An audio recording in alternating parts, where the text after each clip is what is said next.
नमस्कार, AB star news देख रहे हैं आप। मैं हूं आपके साथ हुज़ैफा गौर। वक्त हो चला है उत्तराखंड की खबरों का। आपको बता दें कि पेराई सत्र मील का शुभारंभ हुआ, जिस पर मुख्य अतिथि के रूप में पूर्व मुख्यमंत्री त्रिवेंद्र सिंह पहुंचे, जहां पर किसानों ने उनका विरोध किया। शुगर मिल के पेराई सत्र का शुभारंभ किया गया, जिसमें मुख्य अतिथि के रूप में डोईवाला विधायक और पूर्व मुख्यमंत्री त्रिवेंद्र सिंह रावत और गन्ना सचिव पहुंचे। इस दौरान आंदोलन कर रहे किसानों ने काले झंडे दिखाकर पेराई सत्र का विरोध किया और गन्ना मूल्य घोषित किए जाने की मांग की।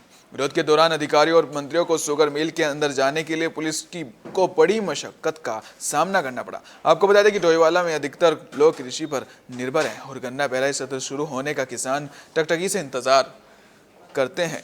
साथ ही 450 रुपये प्रति क्विंटल गन्ना मूल्य की मांग करते आ रहे हैं, पर अभी तक गन्ने का समर्थक मूल्य सरकार ने घोषित नहीं किया, जिससे किसानों में भारी आक्रोश है। आपको बता दें कि शुगर मिल शासन ने पेराई सत्र के लिए लगभग 32 लाख क्विंटल गन्ना पेराई का लक्ष्य रखा है, जिसमें देहरादून जिले के साथ हरिद्वार जिले से भी गन्ने की खरीदारी की जाएगी। हालांकि इस बीच उद्घाटन के दौरान किसानों के आंदोलन को देखते हुए शुगर मिल में प्रशासन की ओर से भारी पुलिस बल की तैनाती की गई थी।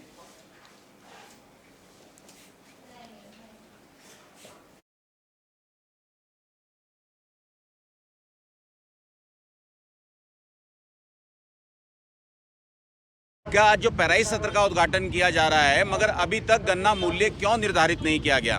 किसान करीब 1 साल से मांग कर रहे हैं कि जो गन्ने का 450 रुपये घोषित किया जाए, मगर अभी तक जो पर्ची किसान के पास पहुंच रही है उसमें गन्ना मूल्य 00 लिखा हुआ आ रहा है। तो सरकार ये हमें बताए कि गन्ना मूल्य कब बढ़ाने जा रहे हैं, 450 रुपये गन्ना मूल्य कब होगा और किसान कब तक संघर्ष करता रहेगा, डोईवाला क्षेत्र का किसान कब तक संघर्ष करता रहेगा।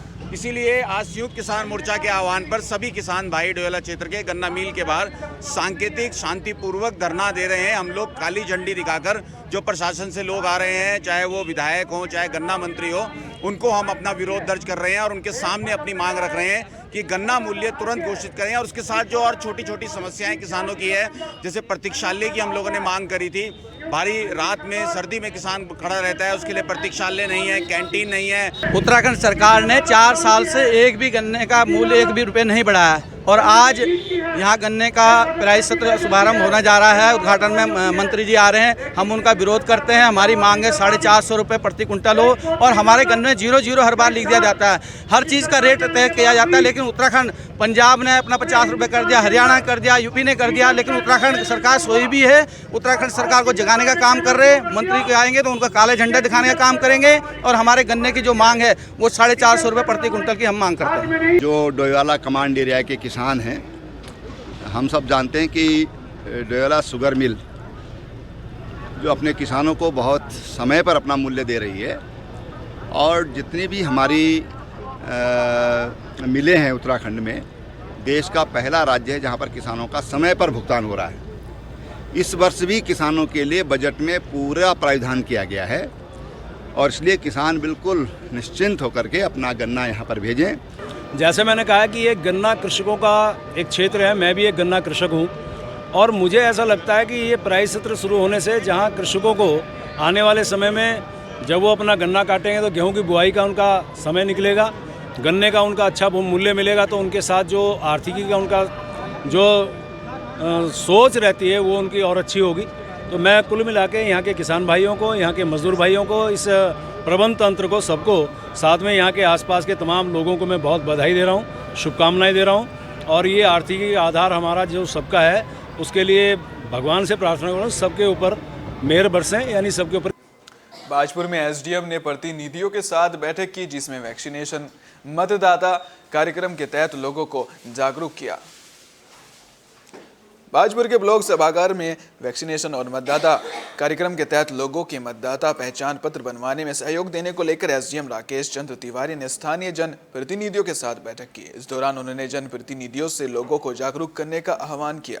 वहीं वैक्सीनेशन को लेकर भी बैठक में बात की गई। आपको बता दें कि बाजपुर में वैक्सीनेशन का कार्य धीमी गति से चल रहा है और लोग वैक्सीनेशन की दूसरी डोज लगवाने के लिए सेंटर नहीं पहुँच रहे हैं। साथ ही उन्होंने कहा कि भारत सरकार की तरफ से मतदाता कार्यक्रम चलाया जा रहा है, जिसमें 18 वर्ष से अधिक उम्र के लोगों के पहचान पत्र बनाए जा रहे हैं।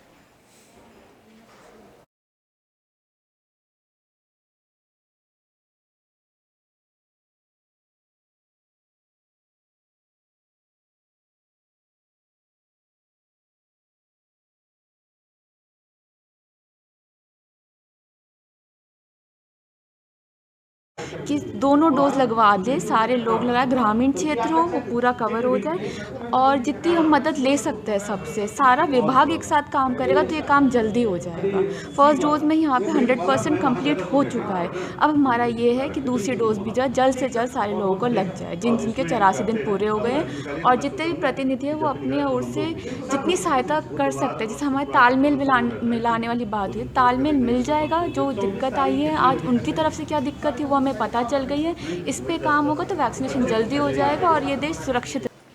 नैनीताल में एसडीएम ने फड़ लगाने वालों को लताड़ लगाई है। आपको बता दें, नैनीताल में जो अवैध रूप से फड़ लगा रहे थे तो उनको एसडीएम ने लताड़ लगाई है। सरोवर नगरी के पंत पार्क से गुरुद्वारा तक अवैध रूप से फड़ लगाने वालों को एसडीएम ने सख्त चेतावनी दी है। यहाँ एसडीएम नगर पालिका और पुलिस प्रशासन ने अब सभी अवैध रूप से फड़ लगाने वालों को बाहर का रास्ता दिखा दिया। प्रशासन की ओर से फड़ लगाने का एक समय तय किया गया है, उसी समय के अनुसार फड़ लगाए जाएं। यहाँ उन्हीं लोगों को फड़ लगाने की अनुमति है जिन लोगों को हाई कोर्ट से राहत मिली हुई है। आपको बता दें कि यहाँ फड़ लगाने वालों ने पार्क तक नहीं छोड़ा, उसमें कपड़ों को हैंगर के माध्यम से टांगा गया था, जिसको प्रमुखता से मीडिया में प्रसारित भी किया गया था। प्रशासन ने साफ कह दिया है कि अब किसी ने पार्क पर फड़ लगाया तो उसकी खैर नहीं। एक बार ने फिर से एक लास्ट वार्निंग की तरह बताया जा रहा है कि आपको इधर ही बैठना है। अगर उसके बाद भी अगर ये फॉलो नहीं करते तो इनके फंड जब्त कर लिए जाएंगे और वापस भी नहीं दिए जाएंगे। सर, हाईकोर्ट का स्पष्ट आदेश है कि कोर्ट के सख्त निर्देश है। यहाँ पे केवल 121 को ही बैठने का लाइसेंस मिल रखा है और केवल उन्हीं को बैठने की अनुमति है। इसमें प्रशासन द्वारा बार बार कार्रवाई की भी जाती है, लेकिन जैसे ही हमें लगता है कि 2-3 दिन भी अगर कम इन्फोर्समेंट रहा तो फिर से रिलैक्सेशन समझते हुए फड़ व्यापारी और ज़्यादा आके वहाँ बैठ जाते हैं। तो इस बार जो ये कैंपेन हम चला रहे हैं इसमें हम कोशिश करेंगे कि रोज़ यहाँ पे हम आके निरीक्षण करें। पुलिस टीम भी यहाँ पे रोज़ आके निरीक्षण करेगी और ये कोशिश करेंगे कि जो हमने टाइम फिक्स कर रखा है, जैसे शीतकालीन समय के लिए 4 बजे से 6 बजे, उसी टाइम पे फड़ वाले यहाँ पे आके बैठे। सर, अवैध बिल्कुल, अगर देखिए अगर कोई अवैध रूप से अगर कोई फड़ व्यापारी यहाँ पे आके बैठता है, इसका मतलब सीधी बात यह है कि वो सरकारी संपत्ति पे आके अपना कब्जा जमा के बैठा है। अगर ऐसा होता है तो नगर पालिका को हमने निर्देशित कर दिया है कि अधिशासी अधिकारी यहाँ पे आके उन पे सरकारी संपत्ति को खराब करने के लिए मुकदमा दर्ज करेंगे। सर, कुछ फड़ व्यवसायी है, देखिए उनसे भी हमने वार्ता कर ली है जो बहुत समय से यहाँ पे अगर फड़ लगाते हुए आ रहे हैं। प्रशासन थोड़ा उन पे सॉफ्ट रह सकता है, लेकिन हमने ये करने की बहुत पहले ज़रूरत है कि पहले तो जो बिल्कुल ही अवैध रूप से यहाँ पे लगा रहे हैं, जो पहले से भी नहीं लगाते हुए हैं, पहले हम उनको क्लियर करेंगे। उसके बाद अगर हमारे पास 10, 15, 20 ऐसे फड़ व्यापारी बैठते हैं जो कि बहुत समय से लगाते हुए आ रहे हैं, यहाँ के सब लोग भी अगर उन्हें जानते हैं, तो उनके लिए मीटिंग करके एक और स्थान निर्धारित किया। बाजपुर में पीआरडी जवान से 2 किलो चरस बरामद हुई है, जहां पर पुलिस ने जवान को गिरफ्तार कर लिया है। आपको बता दें कि जो पीआरडी जवान है उसके पास से 2 किलो चरस बरामद की गई। उधम सिंह नगर में नशे का काला कारोबार जमकर फल फूल रहा है, जिस पर रोक लगाने के लिए पुलिस लगातार कार्य कर रही है। इसी के चलते केला खेड़ा पुलिस को एक बड़ी सफलता हाथ लगी है। मुखबिर की सूचना पर ऑफ ड्यूटी चल रहे पीआरडी जवान को 2 किलो चरस के साथ गिरफ्तार किया गया। पुलिस ने युवक के खिलाफ विभिन्न धाराओं में मुकदमा दर्ज कर उसे न्यायालय भेज दिया है। पुलिस की पूछताछ में युवक ने अपना नाम शमशाद खान बताया है।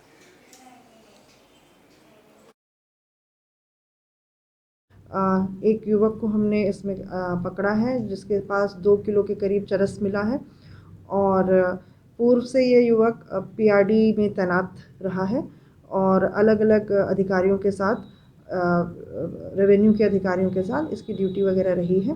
फ़िलहाल ये 1 महीने से ऑफ ड्यूटी चल रहा था, जो कि पीआरडी का सिस्टम है ऑन ऑफ ड्यूटी लेना, और उसी में इस सूचना के तहत हमने इसको कल हमारी टीम ने इसको अरेस्ट किया है और इसके पास से 2 किलो चरस बरामद हुई है और पूरे माल को सीज करके हमने आज माननीय न्यायालय के समक्ष।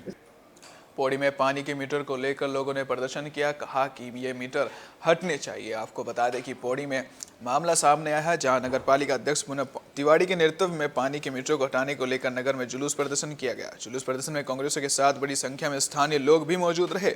जुलूस पौड़ी तिराहे से शुरू होकर गणेश बाजार होते हुए गोला पार्क पहुंचा, जहां जुलूस जनसभा में तब्दील हो गया। जनसभा को संबोधित करते हुए नगर पालिका अध्यक्ष पूनम तिवारी ने कहा कि पानी के मीटरों के कारण आ रहे भारी भरकम बिलों के कारण लोग परेशान हो गए हैं, लेकिन सरकार लोगों की सुनने को बिल्कुल भी तैयार नहीं है।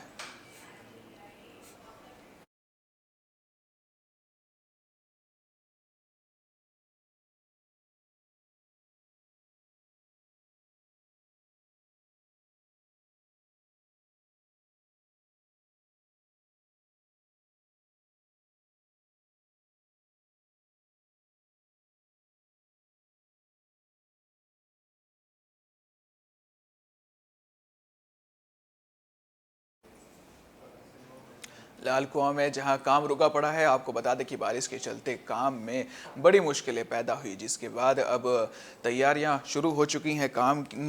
बता दें आपको, गोला नदी को सोने की चिड़िया के नाम से जाना जाता है। इस सोने की चिड़िया से उत्तराखंड सरकार को करोड़ों रुपए का राजस्व मिलता है। इस नदी में रेता बजरी का काम होता है, जिसको चुगान के नाम से जाना जाता है। इस नदी में चुगान का काम 4 महीने चलता है, जिसमें यूपी, बिहार, उत्तर प्रदेश के मजदूर आते हैं और इस नदी में चुगान का काम करते हैं। इस नदी में वन विभाग और वन विकास निगम के दोनों विकास संयुक्त रूप से काम करते हैं और इस गोला नदी की देखरेख जिला प्रशासन करता है। अभी तक गोला नदी में चुगान का काम शुरू हो जाना था, पर पिछले माह 2 दिनों तक लगातार आई बारिश के चलते नदी में काम नहीं शुरू हो पाया और नदी में पानी होने के चलते अभी तक गेटों को नहीं खोला गया। पर अब पानी की गति कम होने के चलते कुछ दिनों के अंदर गोला नदी के सारे गेट खोल दिए जाएंगे और वहां से चुगान का काम फिर शुरू हो जाएगा। इसकी तैयारियां दोनों ही विभाग और जिला प्रशासन की खनन समिति ने कर ली है।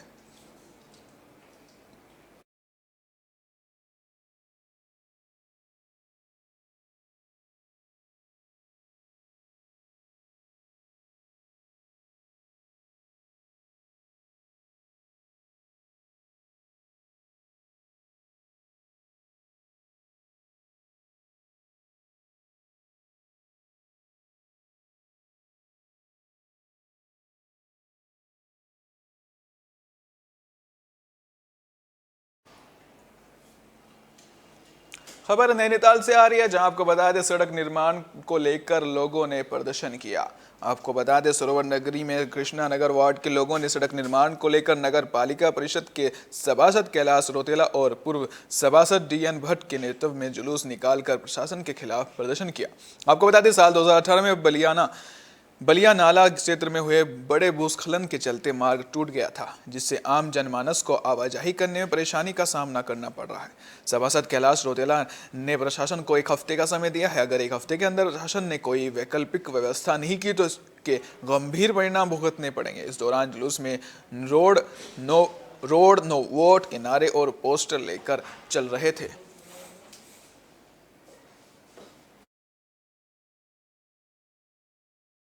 कि उन्होंने आज तक हमारे लिए कोई मार्ग नहीं बना पाई, इसलिए आज प्रशासन को चेताने के लिए और ये बताने के लिए कि हमारा ये प्रारंभ है, ये हमारा अंत नहीं है, ये हमारा प्रारंभ है। अगर हमारी मांगों को जल्द से जल्द जिला प्रशासन अगर नहीं सुनता है और हमें मार्ग रोड नहीं देता है तो ये जुलूस बढ़ेगा। आज 200 है तो कल 2000 भी हो सकते हैं। इसलिए जिला प्रशासन को सीधे सीधे चेताया जा रहा है जनता के द्वारा।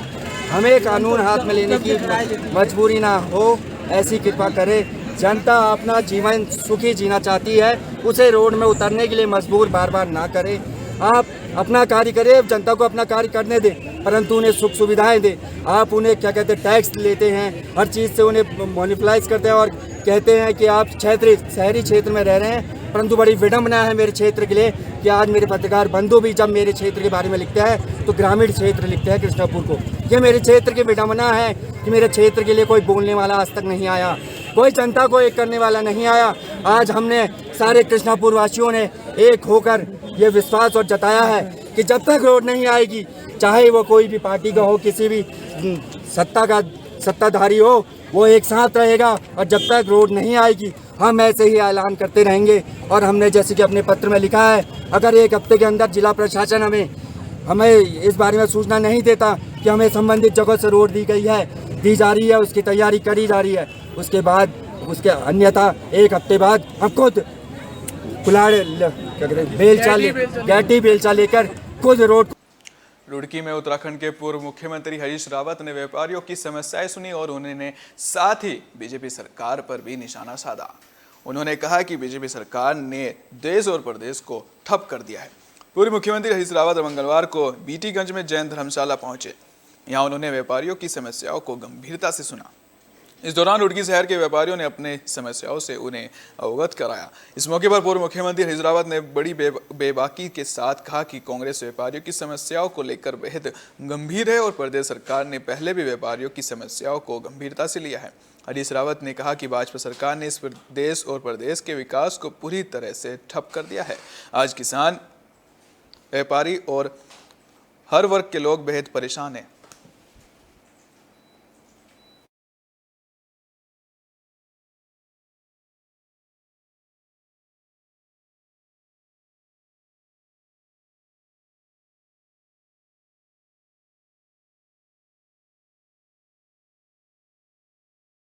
कैंडिडेट मेरा ख्याल है हम दिसंबर के आखिर तक आचार संहिता लगने के साथ हम प्रक्रिया प्रारंभ कर रहे हैं।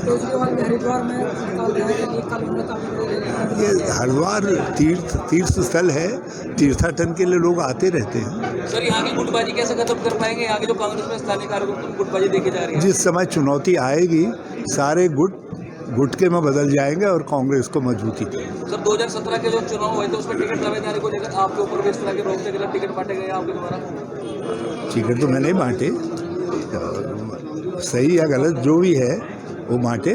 क्या आप उस पर आपकी क्या दिलचस्पी है, मुझे बताइए। जो दिलचस्पी है मैं उसका उत्तर दे दूँ। मैं 2017 के चुनावों का पूरा पुलिंदा तो आपके सामने रख नहीं सकता। आपकी दिलचस्पी किसी विषय में हो तो मुझसे पूछ लीजिए। नहीं, चुनाव के समय इसलिए उठाना पड़ा कि पिछले 5 साल के बीजेपी के कार्यकाल में ये सारी समस्या खड़ी हुई हैं। आप भी सब लोग जानते हो अच्छी तरीके से कि समस्याएं 5 साल के अंदर बढ़ी हैं व्यापारी की, कम नहीं हुई है। आपने देखा 5 साल में 2 साल तो कोरोना काल रहा है। कोरोना काल में व्यापारी कितना उजड़ा है।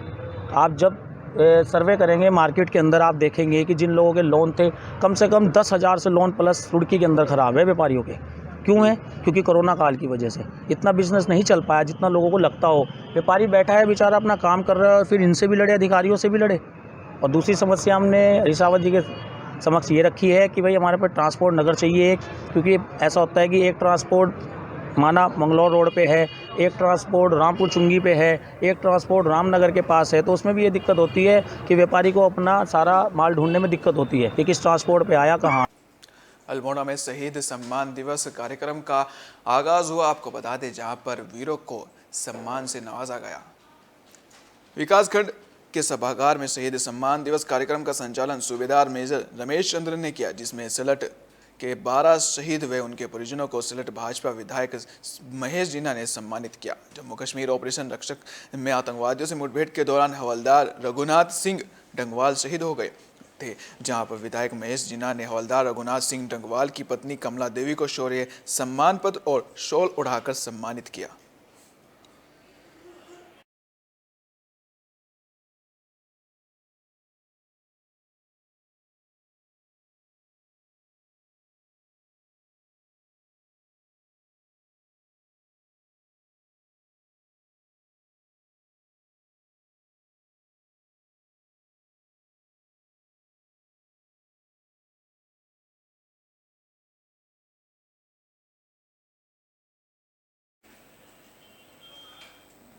आपको बता दें, शीतकालीन यात्रा का शुभारंभ किया गया।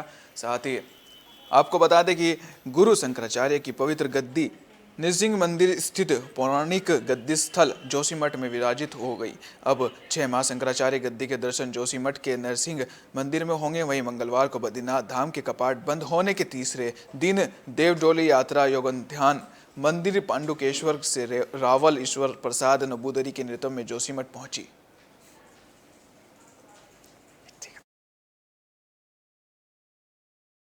खुशी जाहिर की और रावल जी का बहुत गर्मजोशी से स्वागत किया।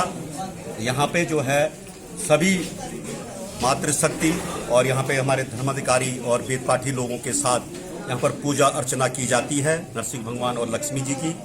उसके बाद यहाँ पर हम चाहते हैं कि शीतकालीन में भी यात्रा चले ताकि लोगों को इसमें रोजगार भी मिले।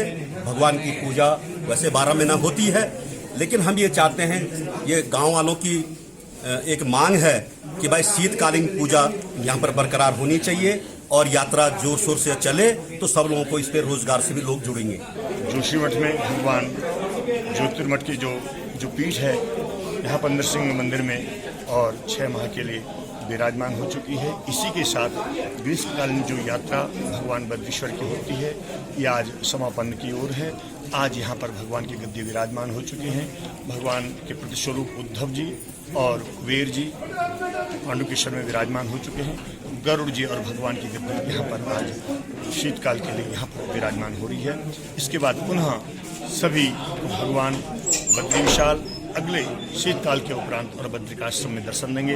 तब तक हम सभी लोग भगवान से प्रार्थना करते हैं कि भगवान हमारे देश में किसी प्रकार की भी जो आदि व्याधियाँ जो भी चल रहे हैं, ये पूर्णतया और समाप्त हो जाएं और भगवान अपने श्रद्धालु भक्तों को पुनः शांतिपूर्ण दर्शन दें। जय बजरंग। विशाल जी की जो यहाँ कबाड़ बंद होने के पश्चात पूज्य रावल जी यहाँ पर जोशीमठ पहुँच चुके हैं, अंतिम पड़ाव में जोशीमठ पहुँच चुके हैं। शंकराचार्य जी, आदिपुरुष शंकराचार्य जी की गद्दी भी यहाँ जोशीमठ नरसिंह ठाकर में होगी। जो पूजा संपन्न होती है कबाड़ बंद की नरसिंह भगवान के यहाँ हो गई। और आज से ही शीतकालीन यात्रा भी हम चाहते हैं कि शीतकालीन यात्रा के लिए सब लोग आ जाएं।